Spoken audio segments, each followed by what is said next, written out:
we have discussed the two-party system. So a third party does not look good as an electoral vehicle. However, a third party is superb to educate the people and to educate the public and to get involved in debate and discussion. So in that sense, a third party makes a hell of a lot of sense. You're the three candidates. You rank them. He's my preferred candidate, but you're most ideologically aligned with him.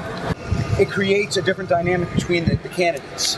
Because if they're ideologically relatively aligned, they don't want to say, he's a terrible candidate, don't vote for him. They actually want to get his constituency. So what they do is say, you know, he has some good ideas, but the platform I'm running on is much more solid and sound, and it becomes about ideas rather than the candidates themselves. Specific to voting and voting issues, Florida State Amendment to move Election Day to the weekend to increase voter turnout. The thing is, we need to make it a national holiday. I mean, everybody needs to be off work, banks need to be closed, everything needs to be closed down. We can have the weekend thing, I mean, that's totally cool too, but I work on the weekends. And this is a very unique one. Something's very interesting. I don't know if you've heard about this before, and it captured my imagination. Amendment to make Floridians registered voters at the moment of their birth. You're born in Florida, birth certificate, that's your ticket to vote. If you don't go to the polls, you pay a small fine equivalent to a traffic ticket.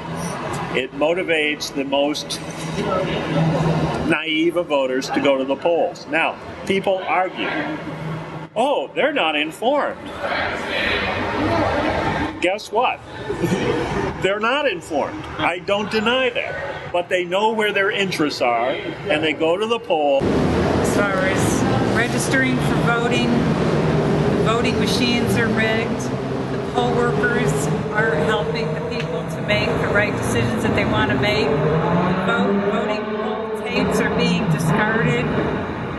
It's until you stop that, you're not going to get anywhere with the voting because it's rigged. We're not getting our say. I think that's the root of the problem. Amendment to ban computerized voting and requiring that all elections take place on paper ballots so that there's a paper trail, a record. I think any opportunity we get to have a debate or a dialogue about ethics in government and proper campaign finance policy. Our goal as a movement has been clearly stated: to eliminate the root of all evil in politics, that would be money.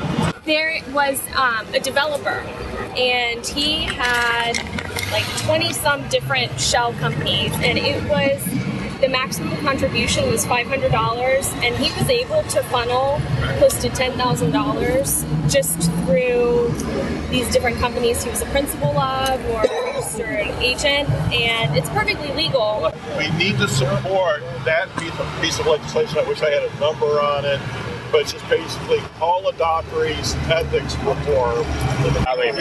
Florida State Amendment to completely remove campaign contributions from the political process. One example is that the lobbyists are required now to report quarterly. So what do you think happens in the third quarter when the fourth quarter when the elections occur, in the 30 days before the election? They don't report till the end of December.